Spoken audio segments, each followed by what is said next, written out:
When an aeroplane stalls, its engine doesn't stop, nor does the aeroplane fall out of the sky. So what is stalling all about? A stall occurs once the critical angle of attack is exceeded. The airflow on top of the wing breaks away, drag increases, and the lift force significantly reduces, no longer able to support the aeroplane's weight, which results in loss of altitude. In a stalled state, the lift vector shifts rapidly rearwards. Why does this happen? Just prior to the stall, the lift force generated by the airflow on top was focused near the leading edge of the wings. In a stall, however, the airflow above the wings no longer generates any significant lift force. Thus, the lift force vector returns to the rear.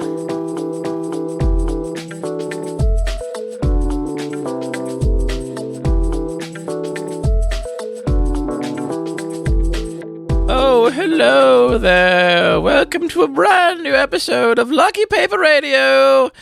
My name is Andy, and I'm here as always with Anthony, not a big swim guy, Matix. And who am I here with I don't today? know. I just felt like doing a voice. Sometimes you felt like doing a voice, you know? You don't like to swim, though. I'm not a big swimmer, no. I'll go to the beach if I can, dig up creatures and look in tide pools. Dig up creatures, wow. Look at shells, but getting in the water, Not even a pool. Not even a safe, chlorinated pool with no little critters it's and fine. guys in it. I don't get the joy from it that many people do. And then you're all so wet much and you joy got to from it in dry the out. summer. Plus you're in the sun. It's hot, maybe. The sun is objectively a bad guy. Yeah. He's objectively an enemy. As I've gotten older, more and more, I'm like, yeah, you're bad, and I need to avoid you at all costs. Is how I feel about the sun. How was the pool? Is that what you're doing this afternoon? So good. No, this morning. Enjoying this beautiful Baltimore. Yeah, there's summer weather. One of the city pools near me has a country club program, and the city pools are all free entry. You just go whenever the pools are there during normal hours. Whenever the pools are there, they phase in and out. Go whenever it's the pools are here. open. Oh, God. And there's also a lot of rules, as you might expect at a city pool. There's a lot of you can't bring outside food or beverage, and the particular city pools in Baltimore, you're not even allowed to bring anything in with you. No additional clothing, you can't have a shirt on, you can't have a towel. Do people not swim with a shirt on sometimes? Maybe if you had a swim shirt, they would allow you, but the rules are pretty draconian, and you actually have to walk through a wall of water that hoses you off as a shower to get cool. into the space. It's such a thin wall, I can't imagine it's super effective at cleaning off stuff as intended, but they're very strict during regular hours, which I wish they wouldn't have to be, but I also understand why. It's, public service, you got a lot of people there, you got to have strict rules. Country club, you pay one pretty low price. I think the whole summer's $100, and you get to go during country club hours, which is in the morning. No children are allowed. We have a new rule. And no children. One new rule, and then every other rule completely ignored and abolished. You can do whatever you want. You can bring in a bottle of wine if you want and have it at country club. I've seen people do it before, and it's my little summer tradition. I really love it. One of the great benefits of working for myself is that I get to take an hour off every morning in the summer and go swim. Just that schedule. You could have this life too. I could. Also work for yourself. It's true. You also live within walking distance of the pool. Just listeners, sound off in the comments for how much Anthony is punting away value, leaving so much value on the table by not. And yet you could be taking that hour to go for a bird watching little expedition every day. Everyone can go bird watching whenever they want. There's no privilege associated with that. Exactly. Bird watching is free. Free as in beer, and free as in the other thing. Shit, why did my brain just... Free as in beer? Free as in speech and free as in beer. It's both. There's two kinds of free. Matthew, do me a favor, hit a nice loud farting sound when Anthony misspoke just now. Just right over top of it. And then people can hear this. You can keep this in, and people can hear me giving you this direction, so they'll know it's my fault and not yours that just happened to them. Great. I hope that's just a new recurring bit whenever one of us fails to remember something. Anthony, today's topic comes to us as a suggestion from a friend of Parker's, or at least a member of Parker's Playgroup. I'm not sure they're friendly. I'm going to assume so.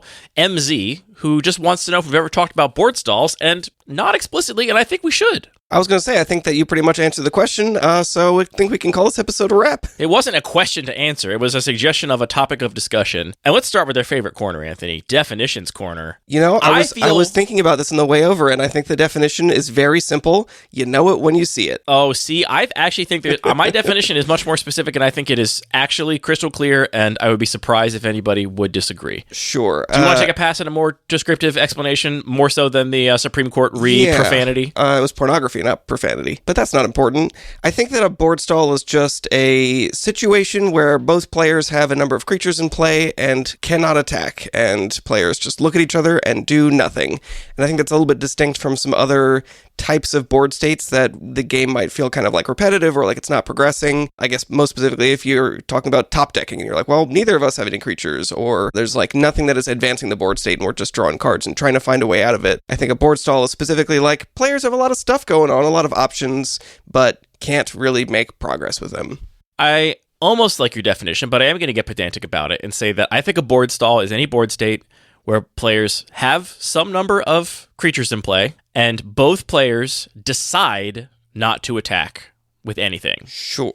Because it's not about can't, and it's not about like they're being stopped from attacking. It is for whatever reason players decide not to, which it gets to, I think, the first important point about board stalls, which is that different players will find different games to be board stalls that other players might not find to be a board stall, because it's not actually about the objective rules text on the card. It is about players' perceptions of the rules text on the cards and how they read the board and decide whether or not they have advantageous attacks. Sure, I think that's a reasonable clarification, especially because there are sometimes situations where there is like people are making legitimate, reasonable choices not to attack. So, say a player has a overrun in their deck or a board wipe. I or did something this else. morning in my draft of Sacred Geometry. I had a board state where I could have made some like, we should have a good name for Pyrrhic victory. I could make some Pyrrhic attacks where I would have lost some board material but gotten some damage through, and I decided not to, knowing that I had a Earthshaker Giant to draw to, and was like, you know what, I don't need to kid him for little damage here and there, because this particular deck's not going to have a counterspell for my Earthshaker Giant, so I'm just going to go ahead and play to that outcome. Yeah, I mean, and that makes sense. So players are each operating on different knowledge of the game. Both players might not know that, so they might be both making the best choice given their information to not be trying to attack. Now,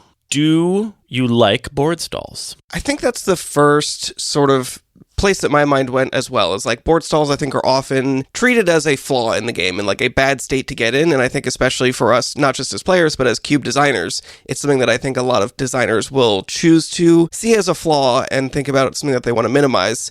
But I don't think they are inherently bad. I mean, I think we've already given this example of like, well, a player is deliberately trying to promote a board stall because they know they have certain cards in their deck that will be able to take advantage of that situation. There definitely are some negative impacts of it, like a board stall can just be repetitive. Players can sit there like thinking through the same thought process again and again, like, well, can I attack here? No, this doesn't make sense. So I'm just going to keep drawing cards and saying go, but like slowly, not in a way that's like feels snappy and like we're still playing game, but just sort of like a frustrating slog. But I think it's important to focus on just like, is that experience actually negative? And focus on, are my players having a good time with this? And not just jump to the heuristic of board stalls are always bad, therefore we should try and eliminate them. But keep it in mind if your opponents are saying like, yeah, the game felt a little bit slow, it was a little bit grindy in a way that wasn't as satisfying. That's maybe the point to start looking at, are board stalls the thing that's causing that ultimate important outcome of players not having a good time? I think I'm probably in the top 2 to 5% of players in terms of how much I dislike board stalls. It is... That sounds accurate. A particular sort of pattern of game that I really dislike. For me, that's for 2 reasons. One reason is that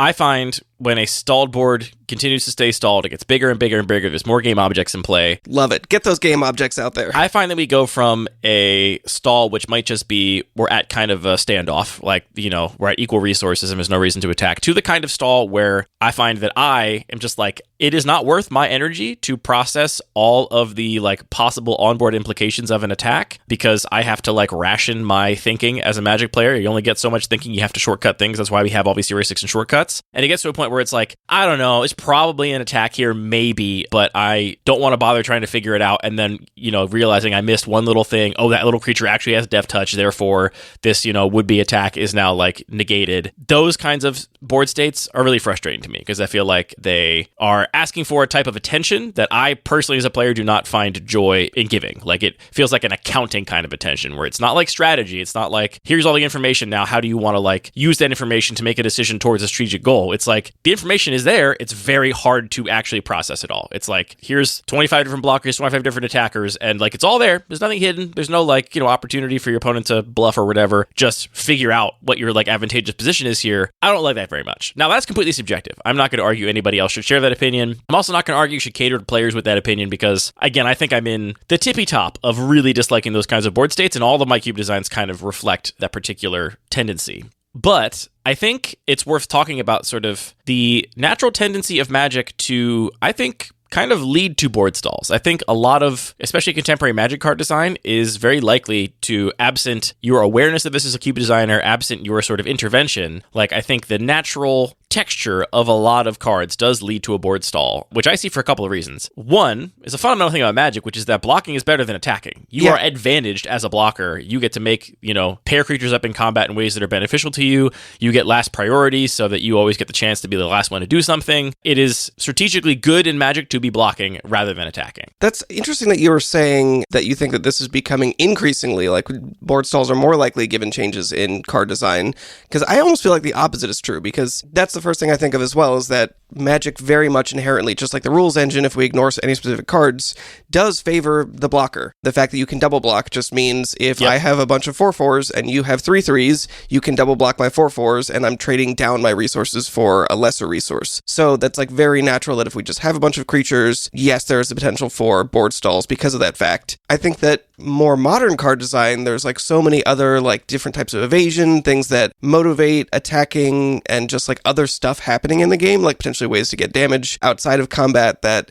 I think it's actually less so, but it's difficult to say in a totally like abstract sense, because you can design so many cubes in so many different ways using either newer or older cards or some mixture to get any kind of result you wanted. Certainly. I think that, types of evasion and other incentives to attack have been in the game since the very beginning, because I think, since the earliest days of playtesting, I'm sure Richard Garfield et al. Realized that, blocking kind of is inherently a better position. It's like the high ground in terms of like how you actually use your resources. Therefore, all we have to do is print enough game pieces to encourage, attacking otherwise. And obviously, there's the fundamental goal of the game, which is to reduce your opponent's life total to 0, which you usually can only do by attacking. I mean, obviously, there's a lot of other ways to end the game, but, if we look at just vanilla, creature combat Magic, attacking is incentivized because it is your win condition. And so like that is the incentive, and you're incentivized to put yourself in a disadvantaged position with regards to individual tactics of how cards line up. I think that's pretty common, and that has been around since the beginning of the game.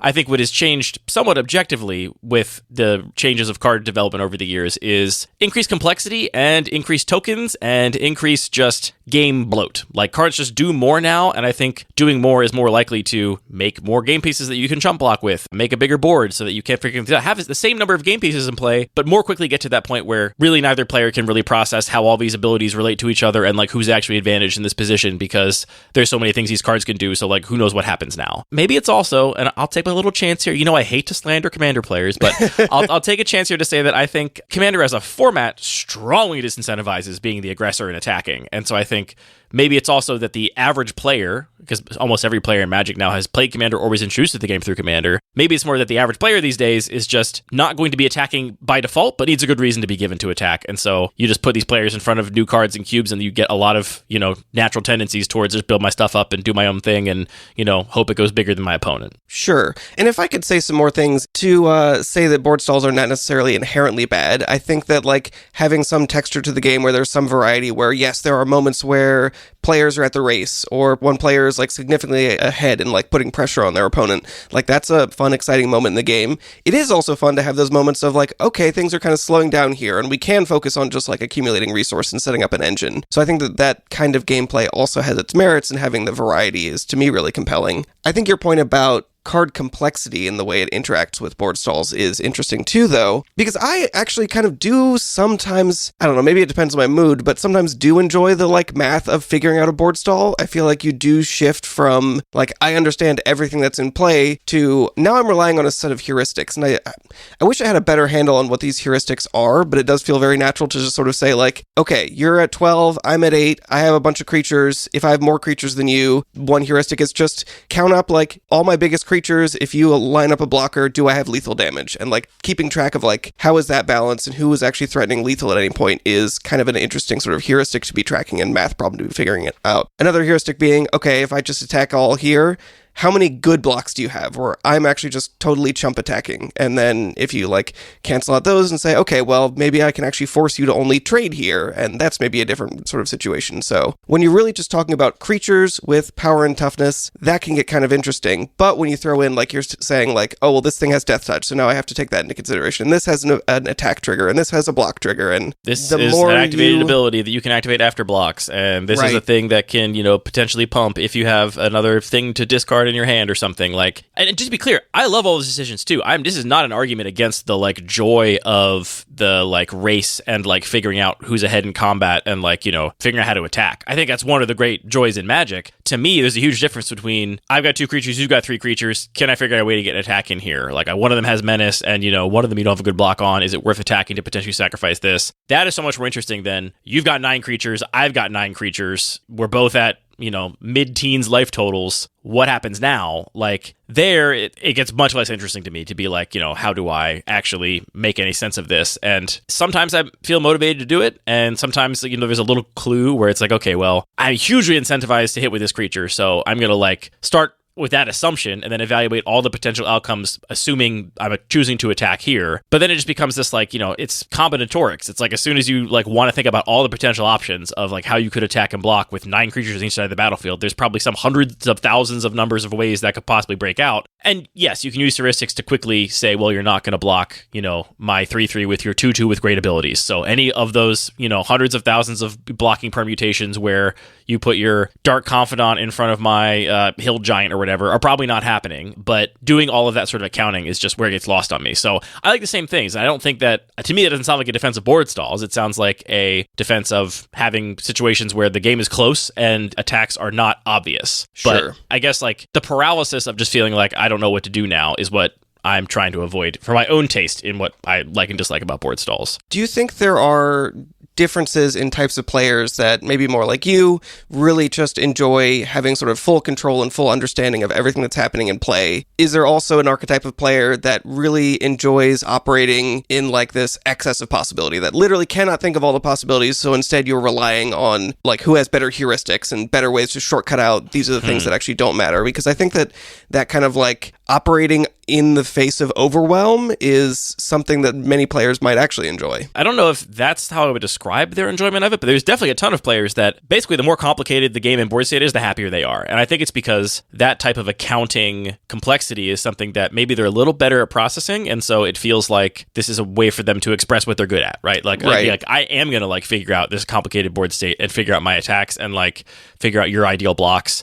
You know, I mean, we have a whole saying, math is for blockers, right? Math is for blockers is the distillation of the type of overwhelm I'm talking about, where it's like, I don't know, I got more stuff than you, probably I'm doing good if I attack, so figure it out. I don't know, I'm going to force you to figure it out because I don't feel like thinking about it, right? But I think there are some players that definitely like want to live in that complexity, and basically the more complexity you can make it, the better, because it's more opportunities for them to express their skill and their attention and their, you know, carefulness by like recognizing, yes, I can actually activate this after I do this and do that and do this and do that, and the perilous mirror trigger goes here, and then with the perilous mirror trigger on the stack, I'm going to do this other thing. Love a perilous mirror trigger on the stack. Those players are for sure out there, and I think again they're more numerous than me because I think I'm at the top end of the bell curve in terms of really disliking those types of board states. I mean, that just reminds me of one of the most delightful moments in a game of Magic for me is when we're in a board stall and my opponent makes a very bad attack, and clearly they're just overwhelmed and they're like, "Yep, you know, send full send. Here's everybody." See, I don't take joy in that. I'm like, I don't want to win this game because you like hit your limit of processing power. Like, I want to win this game because I out strategize you and like I out deck build you and out, you know, play you. I don't want to win this game because you literally hit your like, you know, you had a stack overflow and now you're like, screw it. I don't know. It's just really fun to take advantage of those moments when you be it's fun to win.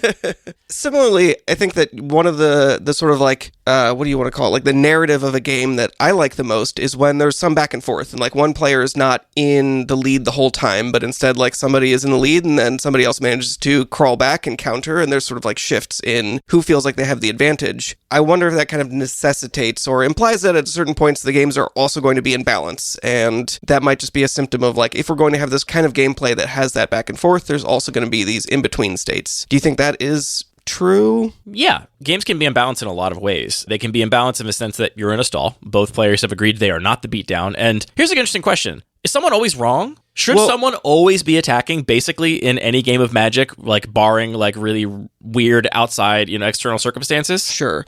I think that often it is the case. It is more often than not probably the case that somebody should be attacking because, yeah, they're thinking, oh, my Dark Confidant is really important, so there's no way I'm going to attack with it, but their opponent has something that maybe they value more than a Dark Confidant, and so that's a case where I think players often make that kind of misevaluation. The Overrun example is such a perfect example of players just having different information, so both players can be right based on the limited possibly different and possibly incorrect information they're operating on. Yeah, you could not have the full information, but you could, in hindsight, be like, oh, apparently I was supposed to be attacking because my opponent had overrun. Sure, and yes, and they were probably not going to take, trades in combat. Like, they didn't want to, like, trade off in combat because they wanted more bodies to have in play when they, like, drew their overrun. I'm saying, like, in the objective time-traveling supercomputer sense, I wonder how many board stalls are, like, strategically optimal for both players. Sure. And I wonder if it's actually very few. And what a board stall actually is one player being wrong most of the time about, like, whether or not they're the beatdown and being scared. Well, and I would say, didn't you even, if memory serves, we talked about, I guess this was like a year and a half ago now,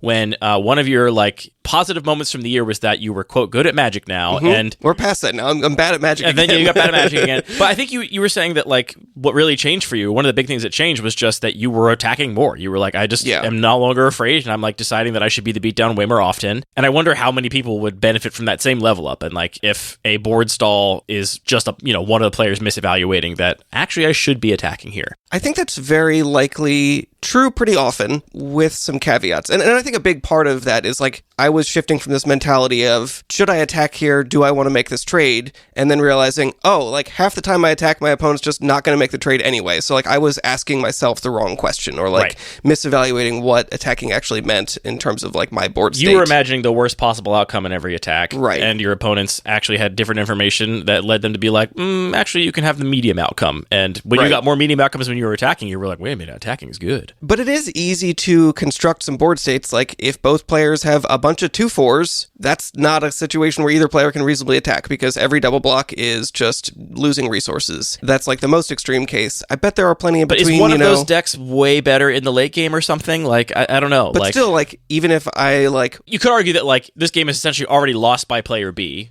So they're not going to win when they don't attack, and they're not going to win by attacking, but it doesn't mean they should attack. Either a player should be attacking every turn, or somebody should already be conceding. That's maybe true. But, like, you can definitely imagine, okay, your deck is better in the long game, but we both have 3 2/4s. If I attack with all my 2/4s, you're just going to double block one of them, kill it, and then, do that every single turn, and just, like, run me out of resources. And maybe there's some other card in my deck that's going to, I have a grafted war gear, and suddenly that's actually going to make this a reasonable place to attack. So there probably are a fair number of board stalls where it's actually like, it's essentially we're just top decking. Like, we've both agreed that, like, nothing is profitable here, and we're both right, and so we're just both kind of relying on the top of our deck to have what we want, which certainly it's not the case that if both players have nothing in play and are top decking, that, like, one player is making a mistake. So, like, there's certainly other situations where clearly players are making mistakes there. Draw better cards, dummy. I want to come back to this idea of, like, different ways games can be in balance, though, because I think it's a really interesting concept. I think one way games can be in balance is this stall. That's what we're talking about. The game is balanced in the sense that both players agree that there's nothing going on here. We both agree. Let's sign this treaty.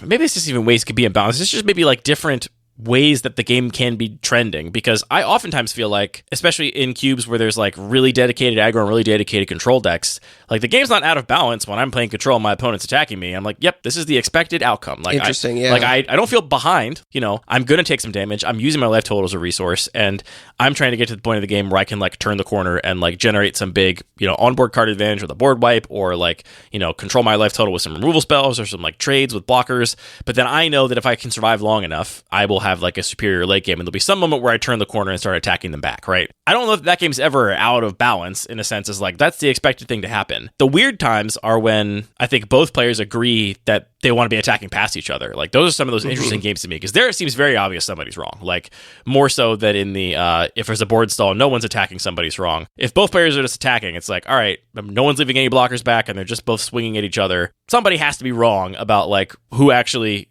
has the clock and is likely to have the cards to, like, adjust that clock.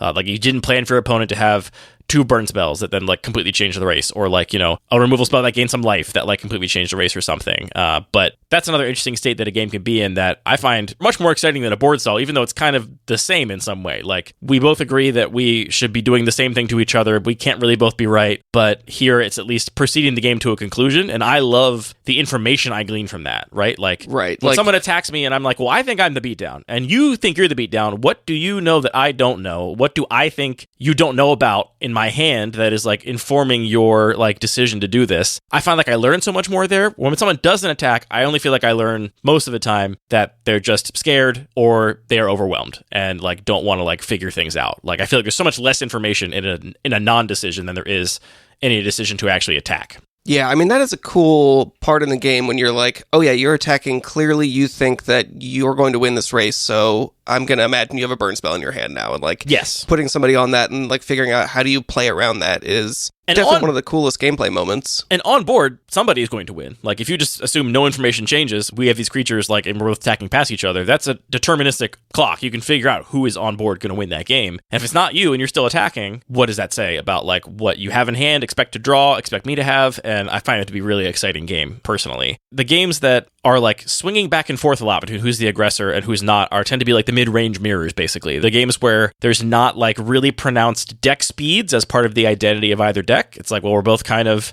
playing in the middle ground. We're neither aggro decks nor control decks. Maybe there's a lot of synergy in one or both of our decks, but really we're both kind of playing in this middle ground. That's where there's a lot more back and forth, I feel like. And the question is like, all right, can I turn this card into some chip damage early to then make my later draws better so that I can have some good Pyrrhic attacks in the late game that if I hadn't got you to 8 life would not be worth Pyrrhic attacks, in the late game or something. And that all depends on what's in your deck, obviously.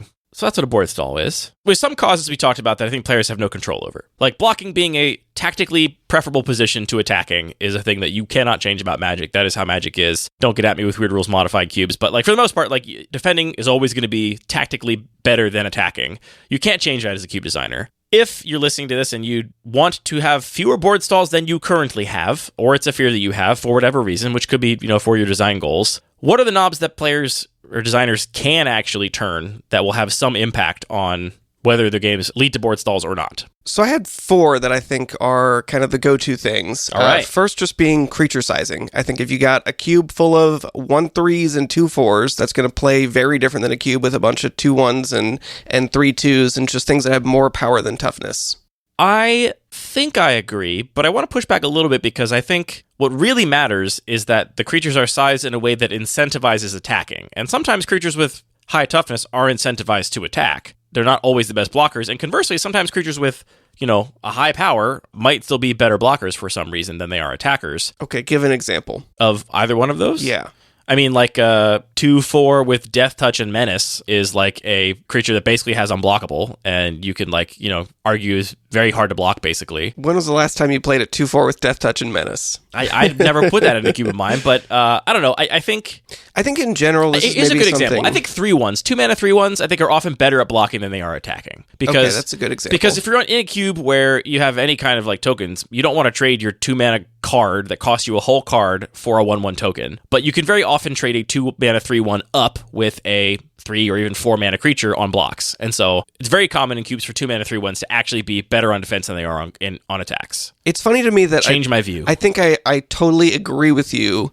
And yet, I think players don't think that way, and most players will look at a 2-mana 3/1 and just think, oh, this is a great aggressive creature, which, in the right context, is true, and just play it as that. I don't think a lot of people are putting a 2-mana 3/1 in their deck thinking this is a great defensive piece. I think you're probably right, but I think they are wrong. One thing I would say is, I remember very specifically in the early days of the Bun Magic Cube, or the middle days, right after I added Season Hallowblade, whenever that one came out, which I think was 2019, maybe? 2020? I think it was pre-pandemic. Whenever I added Season Hallowblade, I remember Max putting it in a control deck. And he had like a blue-white control deck that had, counter spells, removal spells, card draw, board wipes, and then Season Hallowblade. And I remember being like, Max, what are you doing with this Season Hallowblade in here? He's like, oh, you mean the best blocker in the cube? He's like, I'm playing my indestructible 2-mana 3-power blocker is what I'm doing. That turns every card into a shock or a lightning bolt. Turns every card into another 3-powered indestructible blocker, basically. It turns every card into another 3-powered blocker. That is in effect. That costs no mana. It's in effect the indestructibility. And I think that is just very true. Like, I think that card is as good a blocker, if not better, than it is an attacker. Because as an attacker, it still can just get jump blocked by 1/1s or force you to discard even with 1/1s. So that's an example of what I'm talking about, where it doesn't just mean if you put more creatures with high power and low toughness in your cube that board stalls will be inherently avoided. Though I think it is correlated with creatures that are better attacking than defending. Sure, and that's sort of a sub thing of just like a Danto Vanguard is a similar card, but is so much better at attacking. Like that is something that you wouldn't want to put as a it only good blocks as a 1/1 because it only blocks as a 1/1. Yeah. So there are individual cards that obviously just reward you for attacking, and I think that's very much like a card by card thing. Yeah, I guess. I think that maybe we just don't necessarily see this as much because I think if we looked at the average power versus toughness in our cubes, this might even be a thing that Cube Cobra, they added a bunch of extra analytics. I think most of our cubes will skew to the average power is a little bit more than the average toughness. I think if we did make a cube that just had tons of things that skewed the opposite way, I think it would lead to tons more board stalls, but like maybe that's an experiment we'd have to run, because I agree there are so many like weird exceptions and like complicated ways that like the density of 1/1s lines up against things with 1 toughness is just going to get very complicated. And, you could also take my point about 2 mana 3/1s being pretty good blockers on average and say like, well, the problem with that theoretical I've laid out is that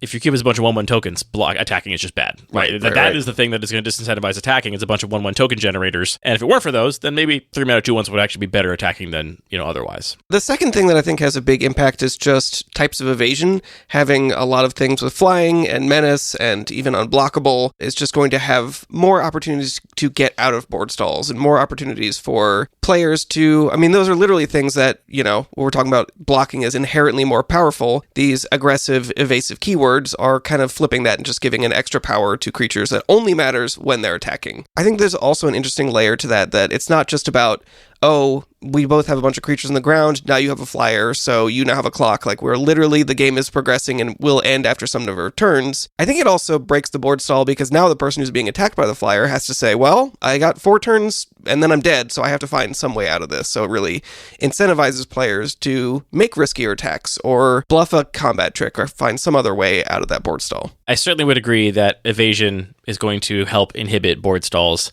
It reminds me of the conversation we had when we did our ranking all the vanilla keywords episode, where I think you mostly felt like any keyword that advantaged blocking, I was really low on. I hate Death Touch. It's like, okay, great, Death Touch, whatever. Whereas keywords that incentivize attacking, menace, flying, these are like some of the best keywords of all time because they challenge that inherent texture of Magic, which it makes blocking better than attacking. And it's like, all right, well, we get that for free. Like, creatures are already better at blocking than attacking, so I don't see any reason to add keywords to make it blocking even better.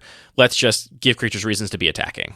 Third thing I have is combat tricks, and I think this is similar where, yes, a combat trick can literally break a board stall, but I think that even if there isn't one in play, just having some combat tricks in the environment gives players different challenges to think about and different ways to bluff and potentially add more texture to ways that people are thinking about that board stall.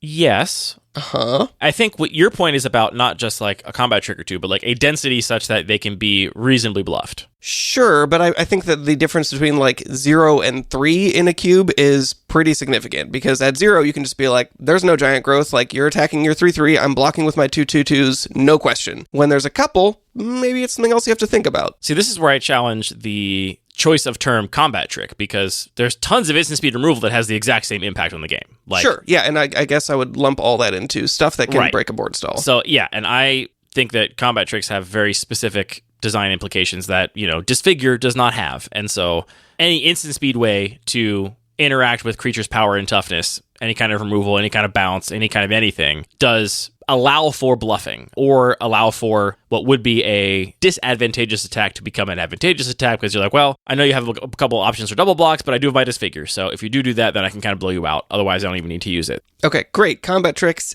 and friends. Combat tricks is like, I think in most cubes, the smallest of the group of cards that can do that. Sure. So to call it combat tricks and friends, it's like, it's instant speed interaction, including combat tricks. Sure. Okay, that's fair. The last thing I think, and I think this is actually my favorite, just like as doing literally just this, is equipment. I think equipment allowing you to just like power up individual creatures and throw them into a board stall without losing all of the value of that card. Like, here's my 1/1 that wasn't able to attack. Now I can repeatedly use this card to make my 1/1s into viable attackers that are at least threatening a trade. And again, like, sure, there's other things that we could put in the same category, like things that put counters on things, but the fact that equipment specifically lets you reuse that ability on multiple bodies, I think is a very cool card type in this context. I think I agree with all that. Are there other things that you, or strategies as a cube designer that you would take to mitigate board stalls or like lower the number of board stalls that I'm not hitting here? I think there's a couple others. A big one for me is that if you imagine some horrible parallel universe where, let's say you start every game of Magic with 1,000 life. In that situation... I thought you were going to say 1,000 saprolings or something, and I was going to say, great! In that situation, when you and your opponent each have 1,000 life, there is like literally no incentive to attack unless you are, essentially way advantaged in any sort of blocking scenario. And that changes as life totals get lower, right? And so to like take away the extreme, starting at 20, when you're both at 20, you really need to have like great attack to be willing to attack. And as life totals get lower, you are much more willing to make risky attacks, to force them to have that removal spell to, you know, protect their whatever, or to just sacrifice some onboard material to push through damage. And so I would argue that a broad cube-wide approach towards life totals that keeps them going down and not coming back up is a pretty good way to just disincentivize board stalls. If your mana base is going to cost life, you got a lot of shock lands, you got pain lands, you know, your life totals are going down. If you avoid lifelink or repeatable life gain, if you have a lot of burn, and so players know that they like can't get to below 6 against the red deck, or they're like likely to get burned out, like all of those things are going to, I think, offer the same sort of benefits that, you know, having instant interaction does, where it's like, well, I'm throwing these creatures into you. Is it because I can afford to sacrifice 2 of my attackers to get through this 3 points of damage because I just have, you know, enough burn to finish you off? Or is it because I'm bluffing that? Or, you know, is it because I have an instant interaction spell? So I think it's overall like a format speed thing as much as a individual card mechanics thing. I mean, I think we could easily put on this list just like ways to deal damage outside of combat, just like something repeatable. Staff of Nin is the only thing I can think of. The next thing I was going to say is I think minimizing creatures that are 2-for-1s or more is another good way to, I think, discourage board stalls, especially if you have creatures that make a bunch of tokens. Sure, yeah. Or I'm thinking of the classic, like, Power Max Pauper Peasant Cube of 5 to 10 years ago, where, like, every creature is just an Elvish Visionary of some sort. They all have, like, dinky little bodies and draw a card. It's like, those games always end up in giant board stalls where it's like, now we all got our little guys that already gained 3/4 of their value, but now they're, like, a massively undercosted body for the mana cost. Like, that is just leads to board stalls almost every time. So I actually think I would maybe even suggest that more so than like the creatures on average having more power than toughness, the creatures on average having a high power and toughness for their mana value means that you're just going to be able to pressure life totals more from the beginning, which is going to then kind of get the ball rolling on pushing life totals down. But you know, for those games where everyone's playing Elvish Visionaries, yeah, it's a good card. It draws you a card and also gives you a 1/1, but you're paying 2 mana for a 1/1. Or in the case of Muldrifter, 5 mana for a 2/2, right? Like, those sort of stats just mean that any life loss is going to be incredibly slow. And so the slower your clock, the less likely you are to be willing to make, you know, otherwise risky or Pyrrhic attacks. Yeah, I think I was thinking about this a little bit more from just like, here's a board stall. What kind of cards are going to break this up? But you're right, as a cube designer, if your goal is more abstractly just reduce board stalls, maybe it's more important to focus on cutting down on the stuff that leads to board stalls in the first place, which is definitely going to be, what is it, the 2/2 that also brings along 2/1/1 tokens and stuff that's just going to make a huge board. You're talking about the Beetleback black Chief. one. Oh, Beetleback. You were talking about Beetleback Chief. I don't know where my brain is in terms of what sure. magic cards I'm thinking of today. I thought for sure you were talking about Sling Gang Lieutenant. No. The more modern version of that. That one also gains But life. that's a good example That's of a card board that... stall in a card. And I think tokens really is a big part of this. For sure. Genuinely. I think one of the reasons I tend to not have board stalls in my cubes and the matches tend to be over pretty quickly is because, save for the one Magic Cube, most of my cubes make very few tokens. And so tokens are just like, they're highly correlated with cards that are going to create board stalls, even if they don't necessarily do it. And what we're talking around here really is Sam Black's idea of big and small games. You know, I think bigger games are much more likely to end in a board stall than small games. Small games, you might have a situation where you're both top decking, but I prefer both top decking to, you know, a giant board stall. And so the other thing I would add that you didn't mention is just density of removal. Whether it's instant speed or not, it's not about bluffing in attacks. Just like if you are able to get your opponent's stuff off the battlefield, then I think you are much less likely to end up in a board stall, maybe more likely to end up in a top decking situation. But I find those, again, much less frustrating because it's like, all right, well, I ended up here because either I'm trying to force this eventuality. I'm the one that has more card draw in my deck that has, you know, the better late game. And so I'm happy to be, you know, at a point where we're top decking. Or I ended up here because my opponent successfully answered all my stuff. And, you know, that's on me for having not mulliganed that hand, or maybe my opponent just had like a really good deck they drafted and, you know, played really well. Those situations I think are less frustrating than, for me, a big board stall. And so more removal and less 2-for-1s. More, it's Elvish Visionary versus the other one. What's the 2-mana one that makes people discard? Who can say? I can picture it.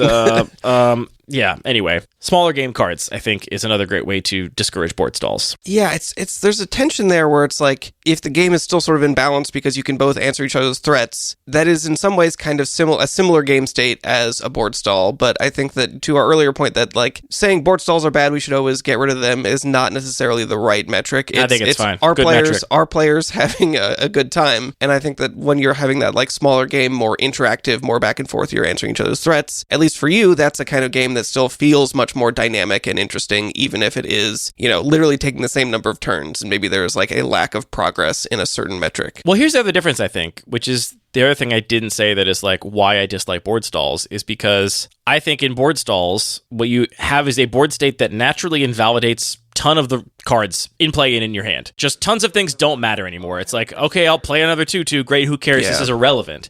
And the thing about the opposite, where like your opponents use a bunch of removal spells, I find that very often, it's so rare that you actually get to a point where like nothing is happening and you're both just drawing cards. What you might get to a point of is like, all right, my opponent's at 13 and I'm attacking them with my Fairy Conclave until I draw something else. And it's like, all right, I mean, that's still something. And they might not want to use a whole removal spell on Fairy Conclave because like that feels bad and they want to save that removal spell for the next thing you have because you have actually had to account for every single card. Whereas when you get to a board stall, a ton of the cards you don't have to account for anymore. You're like, well, I have enough blockers that are going to invalidate any number of small attackers. So any small creature you play is naturally irrelevant. Any small creature you draw, naturally irrelevant.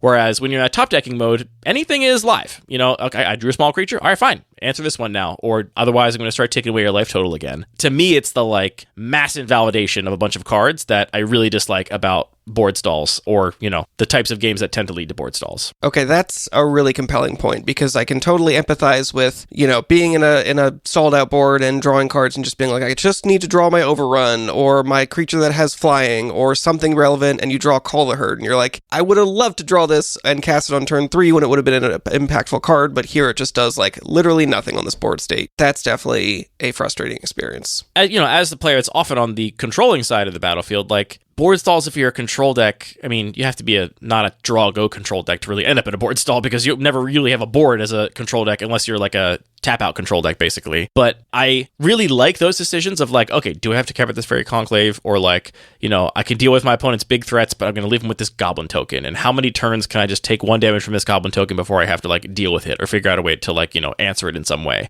I love those decisions as opposed to the, well, we've all got a bunch of crap and I guess we're waiting for someone to draw something that like makes it obvious who's advantaged in this combat and then I'll try and figure out what, if anything, I should do about it. I really like Magic when the dinky little cards matter, and board stalls tend to make the dinky little cards completely irrelevant and make the game instead just about the specific cards that, you know, are good in those situations. Whereas, I mean, the classic control deck that just kills you with Snapcaster Mage, it's like, all right, this 2/1 is going to matter. It's going to be like, this is my win condition, and I can do this because I'm playing a deck full of removal and I can just keep the board clear. And so I think there's a big difference between a like otherwise stalled out game in those different modes. I also want to mention here, I had some really great games this morning in Sacred Geometry. I mentioned that I was playing this deck. It was a Gruul deck that had the Earthshaker Giant in it, but I had some really awesome games against a control opponent. And this is a typical like matchup where I historically hate to be the Gruul player against the control deck because I feel like I'm just supposed to like tap out and play my threats and hope my opponent doesn't like have enough answers for them. Like my decisions are limited. I found this morning that I was in a lot of situations where that was not the case, specifically because I had a lot of haste enablers. And so my opponent, control deck with lots of targeted removal, 2 board wipes, and, you know, card draw, all that kind of stuff. And I played a game where I built a pretty small board up. I think I played Scavenging Ooze into an unkicked... I can never remember the name of the stupid Kavu that you can kick to give it 3+ impossible counters and it's got Vigils and Trample. Oh, yeah. It's not Kavu Titan. It's the new Kavu Titan. And by new, we mean 6 or 7 years 8 years ago old. at this point. I can always remember Kavu Titan, but not that. I had 2 2/2s in play and a Treetop Village, and I was like, you know what? I know my opponent has board wipes. I'm not going to spend my mana on more threats. I'm just going to start swinging for 7 every turn. That's a pretty quick clock, all things considered. They had to wipe the board to get rid of my 2 2/2s. I kept my Treetop Village because, you know, board wipe is not animated on my opponent's turn. I followed up with a Siege Gang Commander, which I've been holding on to because I didn't want to overcommit to the board into a board wipe, and then they had their second board wipe immediately after. And so they had to use both board wipes to kind of clear my hand. They were at a pretty low life total, and then I opted to just kind of hold. And I just paused my pressure for a little while. I said, all right, I know I have Fires of Yavimaya and Reckless Charge in my deck, and I think the way I win is not by starting to deploy my threats in hand and them naturally having a bunch of targeted removal for it, because I got to use both their board wipes. I still have 4 or 5 cards in hand, like I'm expecting removal spells for these things, but I'm going to build up enough mana that I can play around, you know, things like Mana Leak by just having extra mana up, and then also give my things haste essentially immediately, and present multiple threats in one turn so that there's not like a way to answer it. And that was really fun. I loved playing those games as the mid-range, you know, tap out player against a control deck because I was like trying to figure out a way to tax their resources as much as possible. And what was exciting about it is that I found a reason to stop, to like pump the brakes and not do anything. This is all a roundabout way to sort of argue that whether you like board stalls or not, you can come to the defense of board stalls. How I define them, I'm still not going to defend them. I still find them to be kind of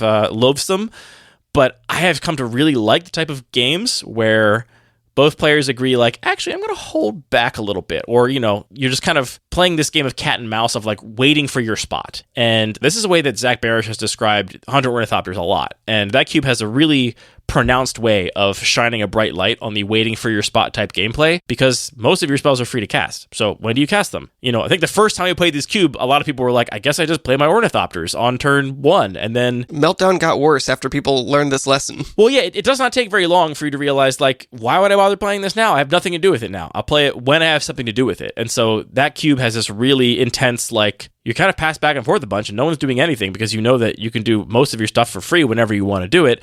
And then you draw a reason to play your Ornithopters. And you're like, all right, now I'm going to play them so I can reduce the cost of this Convoke card draw spell, or because I'm going to sacrifice them to Goblin Bombardment and then get them back with Echoing Return. Like, then you draw your thing to make your move. And I mentioned earlier that, maybe I didn't mention it, I thought earlier while you were talking, this is the cube of mine that probably is the most board stall likely. And interesting. And the creature sizing is all O2s. It's perhaps not a surprise that in the cube where all the creatures are naturally 0/2s, there are likely to be states where nobody has advantageous attacks. But in that cube, it doesn't, to me, very often feel like a true board stall, because it's more like, okay, well, neither of us are doing our thing yet. If either one of us is doing our thing, we'd have attacks. But the truth is neither of us are doing our thing. There's no reason to play these cards that don't have any power. I could attack you and you could block and nothing would happen because there's no power on your blockers either. Like, it's this kind of weird neutral state that I think some players, when they encounter it, are like, this feels bad or wrong. Or like, I've had some people, the cube is not universally loved. I've had some people say that, like, oh, these games are not for me because they're so, like,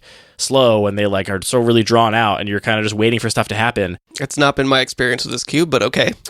You tend to be one of the ones that is posing the earliest questions when you're playing the cube. I actually really like those turns back and forth where we're waiting for something to happen, and I'm looking at the lands my opponent is playing and thinking, what could they be waiting for to deploy their Ornithopters, and how does my game plan relate to that? Do I, like, want to be the first one to, like, start going off based on what they have in play, based on their lands or whatever, and number of cards in hand, or do I want to be the second one to go off? Or, I've actually come to, like, find that like waiting for your spot is like a really interesting thing that I think you don't get with a lot of modern Magic, where, like, creatures are strong and you just are incentivized to curve out. Like, if everyone's just trying to curve out all the time, then there's not a lot of, like, patience and strategy for when you go for it. You go for it as soon as your spells allow you to do so. And I've been looking for more ways to kind of work this pattern into my cubes where, like, players have a reason to, like, wait and, like, hold off to deploy their stuff. The card choices in Take 5 are largely that too. It's like, all right, well, I've got stuff, but they actually are bad to play right now until I have some way to negate the downside. Or, curving out is not really a thing there. It's a cube where you have to, like,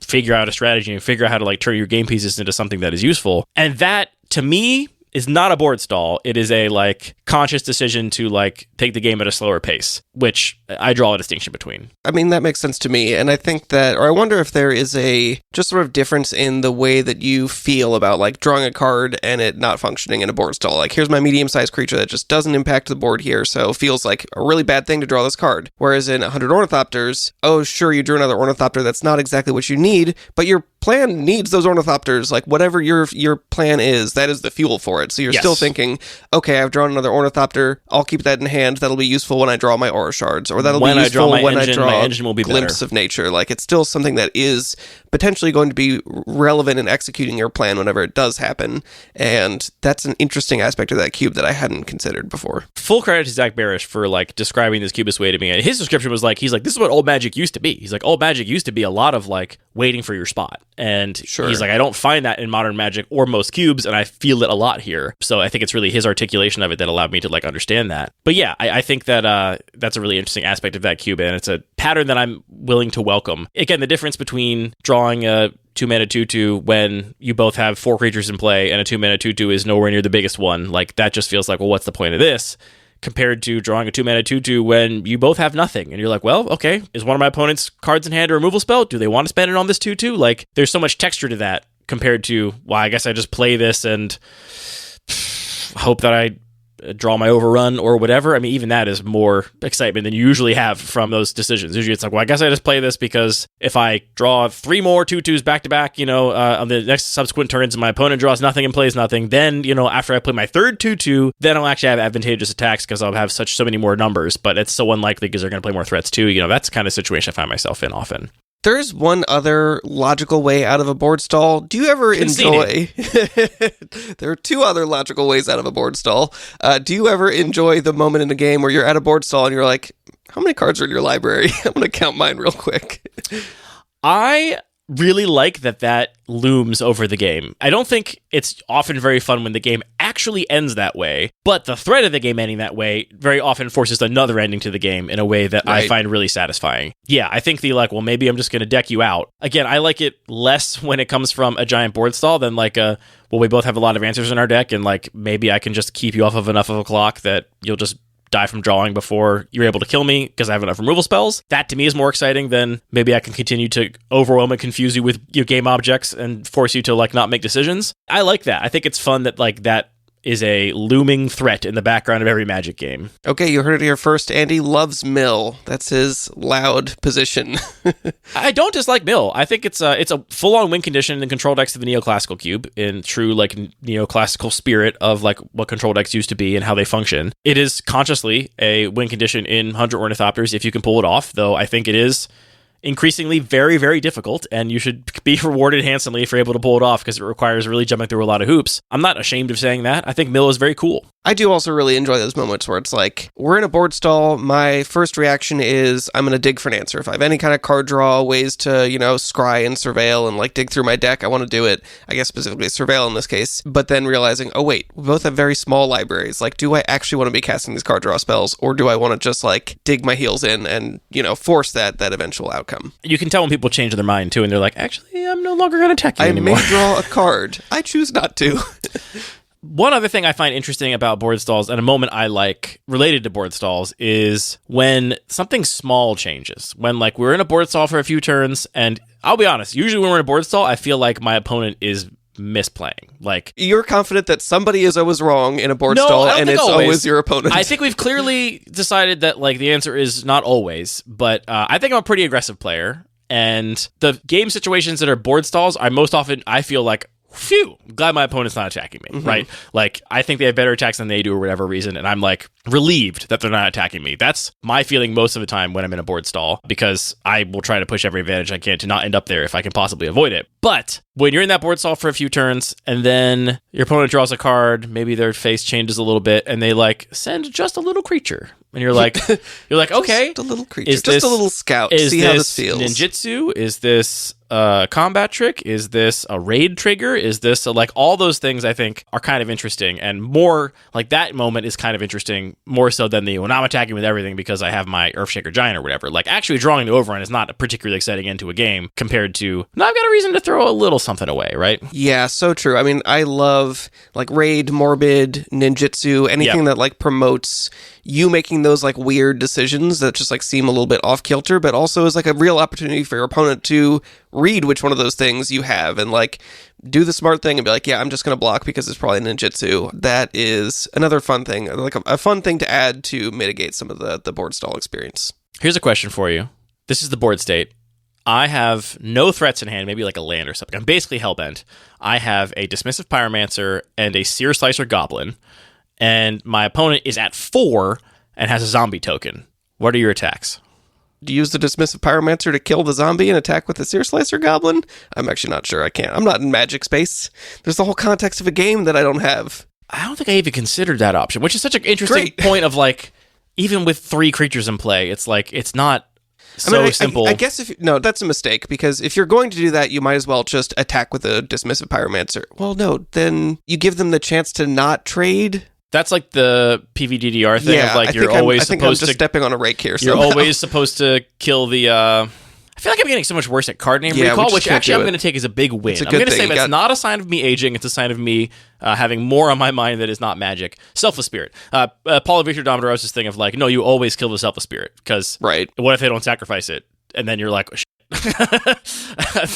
I gave you a choice when you shouldn't have had a choice. Right. I chose to attack with both. My logic was okay, it seems like the obvious block is Seer Slicer Goblin, but then you're at 2 and I will have 3 power on board, and that gives me more outs than, whatever. You have 3 power on board?